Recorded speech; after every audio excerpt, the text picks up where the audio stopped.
اللہ کے نام سے شروع جو بڑا مہربان نہایت رحم فرمانے والا ہے۔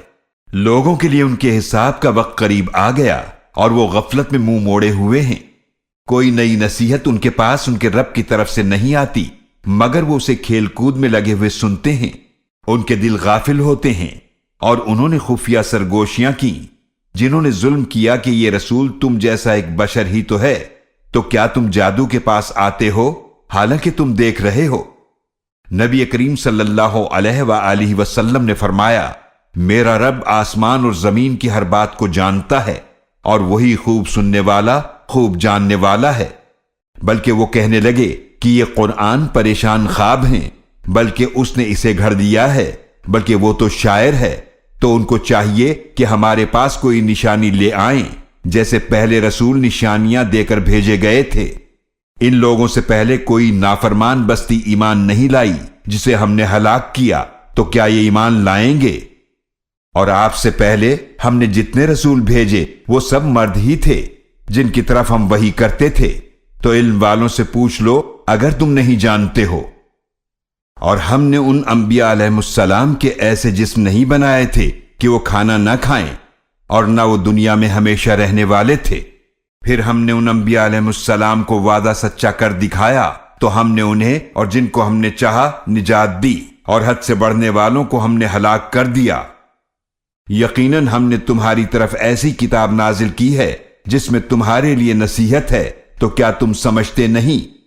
اور کتنی ہی بستیاں ہم نے تباہ کی جو ظالم تھیں، اور ہم نے ان کے بعد دوسری قوموں کو پیدا فرمایا۔ پھر جب انہوں نے ہمارا عذاب محسوس کیا تو فوراً وہاں بستیوں سے بھاگنے لگے۔ کہا گیا مت بھاگو اور واپس جاؤ جہاں تمہیں آسودگی دی گئی تھی اور اپنے گھروں میں، تاکہ تم سے پوچھا جائے۔ وہ کہنے لگے ہائے ہماری خرابی، بے شک ہم ہی ظالم تھے۔ تو وہ یہی پکارتے رہے یہاں تک کہ ہم نے انہیں کھیتی کی طرح کٹا ہوا اور آگ کی طرح بجھا ہوا بنا دیا۔ اور ہم نے نہیں بنایا آسمان اور زمین کو اور جو ان کے درمیان ہے کھیل تماشے کے طور پر۔ اگر ہم کھیل ہی بنانا چاہتے تو یقیناً اسے اپنے پاس سے بنا لیتے اگر ہمیں یہی کرنا ہوتا۔ بلکہ ہم باطل پر حق کی چوٹ لگاتے ہیں تو وہ اسے کچل دیتا ہے، تو وہ اسی وقت مٹ جاتا ہے، اور تمہارے لیے تباہی ہے ان باتوں کی وجہ سے جو تم بناتے ہو۔ اور اسی کا ہے جو کوئی آسمانوں اور زمینوں میں ہے، اور جو فرشتے اس کے پاس ہیں وہ نہ اس کی عبادت سے تکبر کرتے ہیں اور نہ ہی تھکتے ہیں۔ وہ دن اور رات تسبیح بیان کرتے ہیں، وہ سستی نہیں کرتے۔ کیا ان لوگوں نے زمین میں سے ایسے معبود بنا لیے ہیں جو زندہ کر کے اٹھا سکتے ہیں؟ اگر ان آسمان اور زمین میں اللہ کے سوا اور بھی معبود ہوتے تو یقیناً دونوں درہم برہم ہو جاتے۔ لہذا پاک ہے اللہ جو عرش کا مالک ہے ان تمام نازیبا باتوں سے جو وہ بیان کرتے ہیں۔ اللہ سے سوال نہیں کیا جا سکتا اس کے متعلق جو وہ کرتا ہے، بلکہ ان سے سوال کیا جائے گا۔ کیا ان لوگوں نے اس کے سوا اور معبود بنا رکھے ہیں؟ اے نبی صلی اللہ علیہ وآلہ وسلم آپ فرما دیجئے، لاؤ اپنی دلیل۔ یہ قرآن ان لوگوں کا ذکر ہے جو میرے ساتھ ہیں، اور ان کا بھی ذکر ہے جو مجھ سے پہلے تھے، بلکہ ان میں اکثر لوگ حق کو نہیں جانتے، تو وہ منہ موڑے ہوئے ہیں۔ اور ہم نے آپ صلی اللہ علیہ وآلہ وسلم سے پہلے جو بھی رسول بھیجے ان کو یہی وحی فرمائی کہ میرے سوا اور کوئی معبود نہیں، تو میری ہی عبادت کرو۔ اور وہ مشرکین کہتے ہیں رحمان نے کوئی اولاد بنا رکھی ہے، وہ پاک ہے بلکہ وہ فرشتے معزز بندے ہیں۔ وہ اس کے آگے بڑھ کر بات نہیں کر سکتے اور وہ اس کے حکم پر عمل کرتے ہیں۔ وہ اللہ ان باتوں کو جانتا ہے جو ان کے روبرو اور جو ان کے پس پردہ ہیں، اور وہ اسی کی سفارش کریں گے جس کے لیے اللہ راضی ہو، اور وہ اس کے خوف سے ڈرتے رہتے ہیں۔ اور ان میں سے جو کوئی کہے کہ میں اس کے سوا معبود ہوں تو ہم اس کو جہنم کی سزا دیں گے، اسی طرح ہم ظالموں کو بدلہ دیتے ہیں۔ کیا کافروں نے نہیں دیکھا کہ آسمان اور زمین دونوں پانی برسنے اور سبزہ اگنے سے بند تھے؟ پھر ہم نے ان دونوں کو کھول دیا اور ہم نے پانی سے ہر زندہ چیز کو بنایا، تو کیا یہ ایمان نہیں لاتے؟ اور ہم نے زمین میں پہاڑ بنائے کہ وہ انہیں لے کر ہلنے نہ لگے، اور ہم نے اس میں کشادہ راستے بنا دیے تاکہ وہ راستہ پائیں۔ اور ہم نے آسمان کو ایک محفوظ چھت بنا دیا اور وہ اس آسمان کی نشانیوں سے منہ موڑے ہوئے ہیں، اور وہی ہے جس نے بنائے رات اور دن اور سورج اور چاند، یہ سب اپنے اپنے مدار میں تیر رہے ہیں، اور ہم نے آپ سے پہلے بھی کسی انسان کو ابدی زندگی نہیں دی، تو اگر آپ انتقال فرما جائیں تو کیا یہ ہمیشہ رہنے والے ہیں؟ ہر جان کو موت کا مزہ چکھنا ہے، اور ہم تمہیں برائی اور بھلائی میں آزمائش کے لیے مبتلا کرتے ہیں، اور تم ہماری ہی طرف لوٹائے جاؤ گے۔ اور جب کافر آپ کو دیکھتے ہیں تو آپ کا مذاق ہی اڑاتے ہیں، کہتے ہیں کیا یہی ہے وہ جو تمہارے معبودوں کا ذکر برائی کے ساتھ کرتا ہے، حالانکہ وہ خود رحمان کے ذکر کے منکر ہیں۔ انسان جلد باز پیدا کیا گیا ہے، ان قریب میں تمہیں اپنی نشانیاں دکھاؤں گا تو تم مجھ سے جلدی کا مطالبہ نہ کرو۔ اور وہ کہتے ہیں یہ عذاب کا وعدہ کب پورا ہوگا اگر تم سچے ہو؟ کاش کافر اس وقت کو جانتے جس وقت نہ تو یہ آگ کو اپنے چہروں سے ہٹا سکیں گے اور نہ اپنی پیٹھوں سے، اور نہ ان کی مدد کی جائے گی، بلکہ وہ قیامت ان پر اچانک آ پڑے گی تو وہ ان کے ہوش کھو دے گی، پھر نہ تو وہ اس کو ہٹا سکیں گے اور نہ ہی ان کو مہلت ملے گی۔ اور یقیناً آپ سے پہلے بھی رسولوں کا مذاق اڑایا گیا، تو ان لوگوں میں سے انہیں جو مذاق اڑاتے تھے اسی عذاب نے گھیر لیا جس کا وہ مذاق اڑایا کرتے تھے۔ اے نبی صلی اللہ علیہ وآلہ وسلم، آپ فرما دیجئے کہ کون تمہاری حفاظت کرتا ہے رات اور دن میں رحمان کے عذاب سے، بلکہ وہ اپنے رب کے ذکر سے منہ پھیرے ہوئے ہیں۔ کیا ہمارے سوا ان کے کچھ اور معبود ہیں جو انہیں بچا سکیں؟ وہ نہ تو خود اپنی مدد کر سکتے ہیں اور نہ ہی انہیں ہمارا ساتھ حاصل ہوگا، بلکہ ہم نے انہیں اور ان کے باپ دادا کو سامان زندگی دیا یہاں تک کہ ان پر لمبی عمر گزر گئی، تو کیا وہ نہیں دیکھتے کہ مسلمانوں کو فتوحات دے کر ہم زمین کو اس کے کناروں سے گھٹاتے آ رہے ہیں، تو کیا وہی غالب آنے والے ہیں؟ اے نبی صلی اللہ علیہ وآلہ وسلم، آپ فرما دیجئے بے شک میں تمہیں اللہ کی وحی کے ذریعے برے انجام سے ڈراتا ہوں، اور بہرے پکار کو نہیں سنتے جب انہیں ڈرایا جائے، اور اگر انہیں چھو جائے آپ کے رب کے عذاب کا جھونکا تو ضرور کہیں گے ہائے ہماری خرابی، بے شک ہم ہی ظالم تھے۔ اور قیامت کے دن ہم انصاف کے ترازو رکھیں گے تو کسی پر کچھ ظلم نہ کیا جائے گا، اور اگر رائی کے دانے کے برابر بھی کسی کا عمل ہوگا تو ہم اسے بھی لے آئیں گے، اور ہم حساب لینے کے لیے کافی ہیں۔ اور یقیناً ہم نے موسیٰ اور ہارون علیہ السلام کو کتاب عطا فرمائی جو حق و باطل میں فرق کرنے والی اور روشنی دینے والی اور پرہیزگاروں کے لیے نصیحت تھی، جو اپنے رب سے بن دیکھے ڈرتے ہیں اور قیامت کا بھی خوف رکھنے والے ہیں۔ اور یہ قرآن مبارک نصیحت ہے جسے ہم نے نازل کیا ہے، تو کیا تم اس کا انکار کرنے والے ہو؟ اور ہم نے موسیٰ علیہ السلام سے بھی پہلے ابراہیم علیہ السلام کو ان کی شان کے مطابق کامل بصیرت عطا فرمائی تھی، اور ہم ان کو خوب جاننے والے تھے۔ جب ابراہیم علیہ السلام نے فرمایا اپنے باپ اور اپنی قوم سے، یہ کیسی مورتیاں ہیں جن کی پوجا پر تم جم کر بیٹھے ہو؟ انہوں نے کہا ہم نے اپنے باپ دادا کو پایا ہے ان کی پوجا کرتے ہوئے۔ ابراہیم علیہ السلام نے فرمایا یقیناً تم اور تمہارے باپ دادا کھلی گمراہی میں پڑے رہے ہو۔ وہ بولے کیا تم ہمارے پاس حق لائے ہو یا تم کھیل تماشا کرنے والوں میں سے ہو؟ ابراہیم علیہ السلام نے فرمایا بلکہ تمہارا رب آسمانوں اور زمینوں کا رب ہے جس نے انہیں پیدا فرمایا ہے، اور میں اس پر گواہوں میں سے ہوں۔ اور اللہ کی قسم میں یقیناً تمہارے بتوں کے ساتھ ضرور ایک تدبیر کروں گا اس کے بعد کہ جب تم پیٹھ پھیر کر چلے جاؤ گے۔ پھر ابراہیم علیہ السلام نے ان بتوں کو ٹکڑے ٹکڑے کر دیا سوائے ان کے ایک بڑے بت کے، تاکہ وہ لوگ اس کی طرف رجوع کریں۔ وہ کہنے لگے ہمارے معبودوں کے ساتھ یہ کس نے کیا ہے؟ یقیناً وہ ظالموں میں سے ہے۔ کچھ لوگوں نے کہا کہ ہم نے ایک نوجوان کو سنا ہے جو ان کا ذکر برائی سے کرتا ہے، اسے ابراہیم کہا جاتا ہے۔ وہ بولے تو لاؤ اسے لوگوں کے سامنے تاکہ وہ اس کا انجام دیکھ لیں۔ جب ابراہیم علیہ السلام آئے تو ان لوگوں نے کہا کیا تم نے ہمارے معبودوں کے ساتھ یہ کام کیا ہے اے ابراہیم؟ ابراہیم علیہ السلام نے فرمایا نہیں، بلکہ یہ کام کیا ہوگا ان کے اس بڑے بت نے، لہٰذا تم انہی بتوں سے پوچھو اگر وہ بول سکتے ہیں۔ پھر وہ اپنے دلوں میں سوچنے لگے تو اپنے آپ سے کہنے لگے بے شک تم خود ہی ظالم ہو۔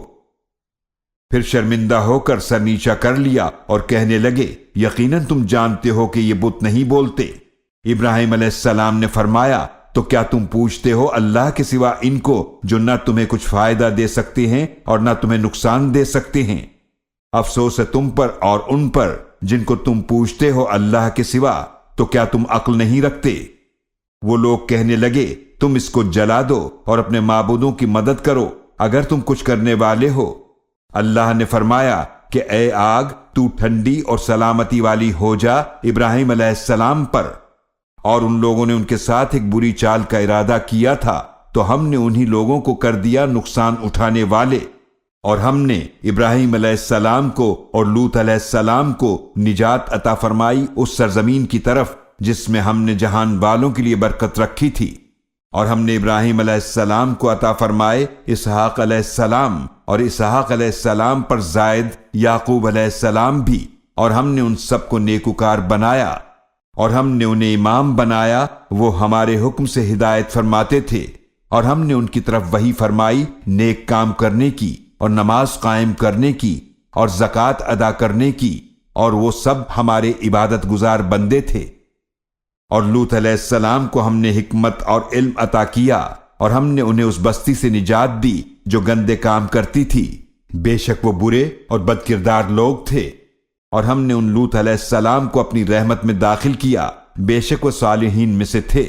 اور نوح علیہ السلام کو بھی اپنی رحمت میں داخل فرمایا، جب اس سے پہلے انہوں نے پکارا تو ہم نے ان کی دعا قبول فرمائی، پھر ہم نے انہیں اور ان کے گھر والوں کو بڑے غم سے نجات عطا فرمائی۔ اور ہم نے ان کی مدد کی ان لوگوں پر جنہوں نے ہماری آیات کو جھٹلایا، بے شک وہ برے لوگ تھے، پھر ہم نے ان سب کو غرق کر دیا۔ اور داؤد علیہ السلام اور سلیمان علیہ السلام کو یاد کیجئے جب وہ کھیتی کے بارے میں فیصلہ کر رہے تھے، جب اس میں کچھ لوگوں کی بکریاں رات کو چر گئیں اور ہم ان کے فیصلے کو دیکھ رہے تھے، تو ہم نے سلیمان علیہ السلام کو اس کا صحیح فیصلہ سمجھا دیا، اور ہر ایک کو ہم نے حکمت اور علم عطا فرمایا۔ اور ہم نے پہاڑوں کو داؤد علیہ السلام کے تابع فرما دیا تھا جو تسبیح کرتے، اور پرندوں کو بھی تابع فرمایا، اور یہ سب ہم ہی کرنے والے تھے۔ اور ہم نے ان کو تمہارے لیے زرہ بنانا سکھایا تاکہ وہ تمہاری لڑائی میں تمہیں بچائیں، تو کیا تم شکر گزار بنتے ہو؟ اور تیز ہوا کو سلیمان علیہ السلام کے تابع کیا جو ان کے حکم سے چلتی اس زمین کی طرف جہاں ہم نے برکت دی ہے، اور ہم تو ہر چیز کو جاننے والے ہیں۔ اور کئی شیاطین جنات ایسے تھے جو ان کے لیے غوطہ لگاتے تاکہ قیمتی پتھر نکالیں، اور اس کے علاوہ اور بھی کئی کام کرتے تھے، اور ہم ان کی حفاظت کرنے والے تھے۔ اور ایوب علیہ السلام کو یاد کیجئے جب انہوں نے اپنے رب کو پکارا، بے شک مجھے تکلیف پہنچی ہے، اور آپ رحم فرمانے والوں میں سب سے زیادہ رحم فرمانے والے ہیں۔ تو ہم نے ان کی دعا قبول کی، پھر ہم نے دور کی جو انہیں تکلیف تھی، اور ہم نے انہیں، ان کے گھر والے اور ان کے ساتھ اتنے ہی اور بھی عطا فرمائے۔ یہ ہماری طرف سے رحمت ہے اور عبادت گزاروں کے لیے نصیحت ہے۔ اور اسماعیل علیہ السلام اور ادریس علیہ السلام اور ذوالکفل علیہ السلام کو بھی یاد کیجئے، یہ سب صبر کرنے والے تھے، اور ہم نے انہیں اپنی رحمت میں داخل فرمایا، بے شک وہ صالحین میں سے تھے۔ اور مچھلی والے یونس علیہ السلام کو یاد کیجئے جب وہ قوم پر غصے کی حالت میں چلے گئے تو خیال کیا کہ ہم ان پر ہرگز تنگی نہیں کریں گے، پھر انہوں نے اندھیروں میں پکارا کہ تیرے سوا کوئی معبود نہیں، تو پاک ہے، بے شک میں ہی نقصان کاروں میں سے ہوں۔ تو ہم نے ان کی دعا قبول فرمائی، اور ہم نے انہیں غم سے نجات عطا فرمائی، اور اسی طرح ہم ایمان والوں کو نجات عطا فرماتے ہیں۔ اور زکریا علیہ السلام کو یاد کیجئے جب انہوں نے اپنے رب کو پکارا، اے میرے رب مجھے تنہا نہ چھوڑ، اور تو سب سے بہتر وارث ہے۔ تو ہم نے ان کی دعا قبول فرمائی، اور انہیں یحییٰ عطا فرمائے، اور ان کی بانجھ بیوی کو ان کے لیے درست فرما دیا، بے شک وہ نیکیوں میں جلدی کرتے تھے، اور ہمیں امید و خوف سے پکارتے تھے، اور ہمارے لیے عاجزی اختیار کرتے تھے۔ اور یاد کیجئے اس مریم علیہ السلام کو جنہوں نے اپنی عفت کی حفاظت کی، تو ہم نے ان میں اپنی روح میں سے پھونک دیا، اور انہیں اور ان کے بیٹے کو تمام جہان والوں کے لیے ایک نشانی بنا دیا۔ بے شک یہ تمہاری امت ایک ہی امت ہے، اور میں تمہارا رب ہوں، تو میری عبادت کرو۔ اور انہوں نے آپس میں اپنے دین کے معاملے کو ٹکڑے ٹکڑے کر ڈالا۔ ہر ایک کو ہماری طرف ہی واپس آنا ہے، تو جو کوئی نیک اعمال کرے اور وہ مومن بھی ہو تو اس کی کوشش کی ناقدری نہیں ہوگی، اور ہم اس کے لیے لکھ رہے ہیں۔ اور جس بستی کو ہم نے ہلاک کر دیا ان کے لیے ممکن نہیں کہ وہ دنیا میں واپس آئیں، یہاں تک کہ یاجوج اور ماجوج کھول دیے جائیں گے، اور وہ ہر بلندی سے نیچے کو دوڑتے آئیں گے۔ اور قیامت کا سچا وعدہ قریب آ جائے گا تو اچانک کافروں کی آنکھیں کھلی کی کھلی رہ جائیں گی، وہ پکار اٹھیں گے، ہائے ہماری خرابی، یقیناً ہم اس سے غفلت میں تھے بلکہ ہم ہی ظالم تھے۔ بے شک تم اور جن کی تم اللہ کے سوا عبادت کرتے ہو سب دوزخ کا ایندھن بنو گے، تم اس میں داخل ہونے والے ہو۔ اگر یہ سچے معبود ہوتے تو اس جہنم میں داخل نہ ہوتے، اور وہ سب اس میں ہمیشہ رہنے والے ہیں۔ وہاں ان کی چیخ و پکار ہوگی اور وہ اس میں چیخ و پکار کے سوا کچھ بھی نہ سن سکیں گے۔ بے شک جن کے لیے پہلے سے ہی ہماری طرف سے بھلائی مقرر ہو چکی ہے وہ اس جہنم سے دور رکھے جائیں گے، وہ تو اس جہنم کی آہٹ تک نہ سنیں گے، اور وہ اپنی من پسند چیزوں میں ہمیشہ رہنے والے ہیں۔ وہ بڑی گھبراہٹ ان کو غمگین نہ کرے گی، اور فرشتے ان کا استقبال کریں گے اور کہیں گے یہی وہ دن ہے جس کا تم سے وعدہ کیا جاتا تھا۔ اس دن ہم آسمان کو یوں لپیٹ دیں گے جیسے لکھے ہوئے کاغذ لپیٹ دیے جاتے ہیں، جس طرح ہم نے پہلے پیدا کیا تھا اسی طرح لوٹائیں گے۔ ہم پر یہ وعدہ ہے، بے شک ہم ایسا ضرور کرنے والے ہیں۔ اور یقیناً زبور میں ہم نصیحت کے بعد یہ لکھ چکے ہیں کہ زمین کے وارث ہمارے نیک بندے ہوں گے۔ بے شک اس قرآن میں ایک بڑا پیغام ہے عبادت گزار لوگوں کے لیے، اور ہم نے آپ صلی اللہ علیہ وآلہ وسلم کو تمام جہانوں کے لیے رحمت بنا کر بھیجا ہے۔ آپ فرما دیجئے میری طرف تو وحی کی جاتی ہے کہ تمہارا معبود ایک ہی معبود ہے، تو کیا تم فرما برداری کرتے ہو؟ پھر اگر یہ منہ موڑ لیں تو آپ فرما دیجئے کہ میں نے تمہیں یکساں طور پر خبردار کر دیا، اور میں نہیں جانتا کہ قریب ہے یا دور جس عذاب کا تم سے وعدہ کیا جا رہا ہے۔ بے شک وہ اللہ بلند آواز سے کی ہوئی بات کو جانتا ہے، اور وہ بھی جانتا ہے جو تم چھپاتے ہو، اور میں نہیں جانتا شاید یہ تمہاری آزمائش ہو اور ایک وقت تک کچھ فائدہ اٹھانا ہو۔ نبی کریم صلی اللہ علیہ وآلہ وسلم نے عرض کیا، اے میرے رب حق کے ساتھ فیصلہ فرما دے، اور اے کافرو ہمارا رب بڑا مہربان ہے، اسی سے مدد طلب کی جاتی ہے ان باتوں پر جو تم بیان کرتے ہو۔